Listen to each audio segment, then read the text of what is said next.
Control ஒரு சாதாரண video game இல்ல.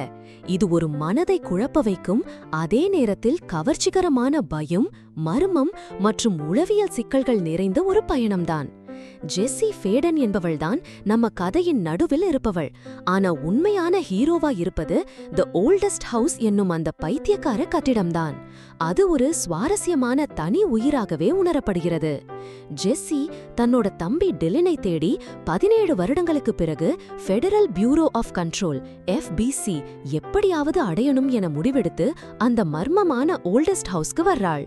அந்த கட்டிடம் நியூயார்க் நகரம் நடுவிலே இருக்கிறதுனாலேயே பயமுறுத்துற மாதிரியா இருக்கு.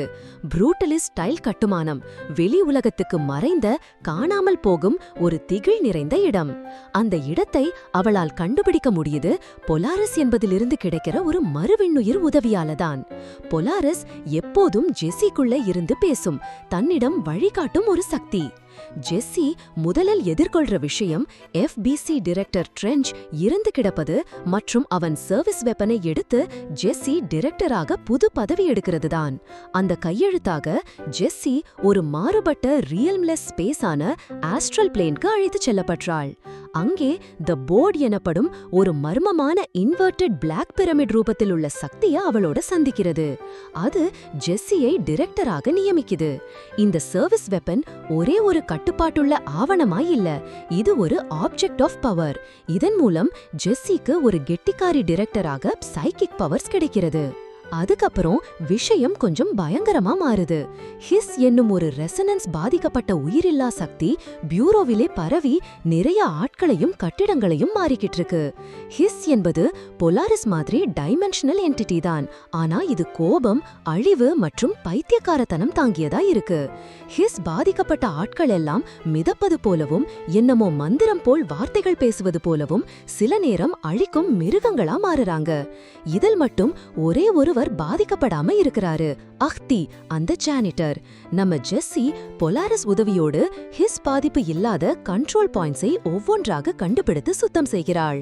இந்த பயணத்தில் எமிலி போப் என்ற ஒரு உளவியல் ஆராய்ச்சியாளர் அவளுக்கு நெருக்கமான தோழியாகவும் நம்பிக்கையாளராகவும் மாறுகிறாள்.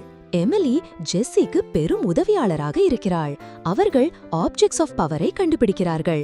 ஹாட்லைன், ஓஷன் வியூ மோட்டல் மற்றும் பல காம்பேட்டுக்கும் டிராவர்சலுக்கும் உதவுகிற பொருட்கள். ஹாட்லைன் மூலமாக ஜெஸ்ஸி தி போர்டுடன் நேரடி தொடர்பில் இருக்கிறாள். ஓஷன் வியூ மோட்டல் மூலமாக ஷிஃப்டிங் ரூம்ஸை பாஸ் பண்ணுகிறாள். ஜெஸ்ஸி அஹ்தியுடன் பழகுகிறாள். அஹ்தி ஒரு கேசட் பிளேயர் கொடுத்து ஜெஸ்ஸியை ஆஸ்ட்ரே மேஸை கடக்க வைக்கிறான். அதுவும் ஒரு மாஸ்டர் ஸ்ட்ரோக். அஹ்தி மனிதரா அல்லது ஒரு காஸ்மிக் பீயிங்கா? ஜெஸ்ஸி தனது தம்பி டிலினை தேடி பானாப்டிகன் என்ற ஒரு கொடூரமான கண்டெய்ன்மெண்ட் யூனிட்டுக்கு செல்கிறாள். அவன் அங்கே இல்லாமல் விட்டுவிட்டான். ஆனா பயமில்ல, அவன் அவளுக்காகவே HQக்கு திரும்பி வந்திருக்கான். அவன் பாதிக்கப்பட்டிருப்பது ஹிஸ்ஸால் தான், ஆனா சற்றே சமநிலையுடன் இருக்கிறான். பொலாரிஸை வெறுக்கிறான். ட்ரெஞ்ச், டார்லிங் மற்றும் பியூரோ மீது அவமதிப்பு. அவனுடைய பாதிப்பு அவன் சிந்தனையை மாற்றியிருக்கு, ஒரு மர்மமான பாத்திரமா அவனை மாற்றியிருக்கு. ஜெஸ்ஸிக்கும் டிலனுக்கும் இடையிலான உரையாடல்கள் நம்ம மனசை கிளையுது. இது ஒரு இமோஷனல் டிராமா. அவன் பாஸ்டை தெரிந்து கொள்ள ஜெஸ்ஸி பிரைம் கேண்டிடேட் புரோகிராமை நோக்கி செல்கிறாள். அங்கேதான் மர்மம் தொடங்குது. அவளும் டிலனும் பிரைம் கேண்டிடேட்கள். டிலனுக்கு 6, ஜெஸ்ஸிக்கு 7. இந்த டெசிக்னேஷனும் FBCயின் உரிமை பற்றிய முடிவுகளும் ஒரு அமைதியான குழந்தை பருவத்தின் பின்னாலுள்ள ஒரு கொடூரமான சோதனை மையத்தை வெளிக்கொணர்கிறது. ஆர்டினரி என்ற அவர்களுடைய ஊரில் நடந்த ஆல்டர்ட் வேர்ல்ட் ஈவெண்ட் பற்றிய ஆவணங்களை ஜெஸ்ஸி படிக்கிறாள். Slide projector, slide 36, Polaris, not mother, adults missing, children possessed. Jessie அந்த ப்ரொஜெக்டரை நிறுத்த பொலாரிஸ் உதவியுடன் பெற்றவள்தான். பியூரோ டிலனை கடத்துது, ஜெஸ்ஸியை வெளியே விட்டு வைக்கிறது, கண்ட்ரோல் சப்ஜெக்டாக. ஒரு கொடூரமான அறிவியல் கதை இதுவும். Darling, head of research, Polaris ஹெட்ரானை கொண்டு வர்றான். டைரக்டர் ட்ரெஞ்ச்க்கு பயம் வருது. அவன் முடிவெடுக்கிறான். ஹிஸ்ஸை அழைக்கிறான். தனது எரிந்த ஸ்லைடை மீண்டும் இடுவான். அதுதான் பியூரோவின் டவுன்ஃபால்க்கு காரணம். ஜெஸ்ஸிக்கே தெரியாம அவளே ஒரு காஸ்மிக் கன்ஸ்பிரசியின் நடுவில் சிக்கிக்கிறாள். டார்லிங் ஆஸ்ட்ரல் பிளேனுக்கு போயிருப்பதாக தெரிகிறது. ஜெஸ்ஸி பொலாரிஸை தேடி முயற்சிக்கிறாள். அவளால் அந்த ரெசனன்ஸை மீண்டும் திறக்க முடிகிறதா? ஹெட்ரான் இறக்கிறதா? பொலாரிஸ் அழிக்கப்படுகிறதா? அவள் டைரக்டராகும் பாதை இப்போதுதான் ஆரம்பிக்கிறது. Final twist fake credits roll ஒரு பிழையான முடிவு போல தோன்றும். ஆனால் அதைத் தொடர்ந்து வரும் ஹாலுசினேஷன் சீக்வென்ஸ் டைம் லூப்ல ஜெஸ்ஸி ஒரு பியூரோவின் வேலையாளர் போல இருக்கிறாள். இந்த ஹிஸ் ஜெனரேட்டட் ட்ரீம் வேர்ல்ட்ல ஜெஸ்ஸி தனது உண்மையான தன்மையை மறக்கிறாள். ஆனா அக்தியின் க்ளூவினாலும் டார்லிங்கின் ஆஸ்ட்ரல் வீடியோவினாலும் அவளால் அந்த இலூஷனை உடைக்க முடிகிறது.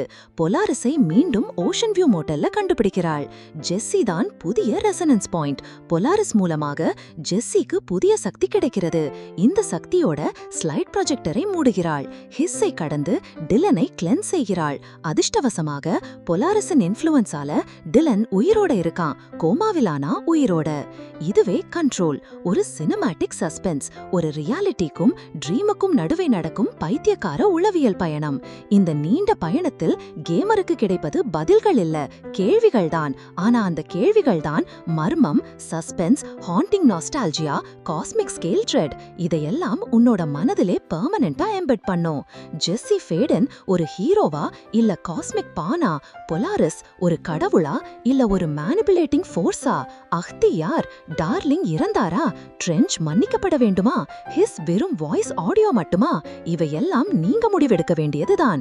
கண்ட்ரோல் என்ன பேர் எடுத்ததுக்கு காரணம், இது லிட்ரலி கண்ட்ரோலை கொஸ்டின் பண்ணும் கேம். யாருக்கு, எதுக்கு, எப்படி? இந்த கண்ட்ரோலின் விளக்கம் எதுவும் நேரடியாக கொடுக்காது. ஆனா நமக்கு அந்த ஜர்னியை ஃபீல் பண்ண வைக்கும். இந்த கேமை முடிக்கும்போது உங்க மனசு அறிந்தேன்னு சொல்லாது, அதிகமாக அறியாமல் இருக்கக்கூடிய பெருமை இருக்குதுன்னு ஒரு உணர்வை தந்துவிடும். இதுதான் ரெமெடி என்னும் ஸ்டூடியோவின் அசுரப்படை. Alan Wake, Max Payne, Quantum Break, இதற்கெல்லாம் பின்புறம் நிற்கும் குழுவின் மறுபடியும் சொந்ததான ஒரு காஸ்மிக் லெவல் கலைச்சான்று. கண்ட்ரோல் என்பது ஒரு கேம் இல்ல, அது ஒரு நிலை மாற்றம்.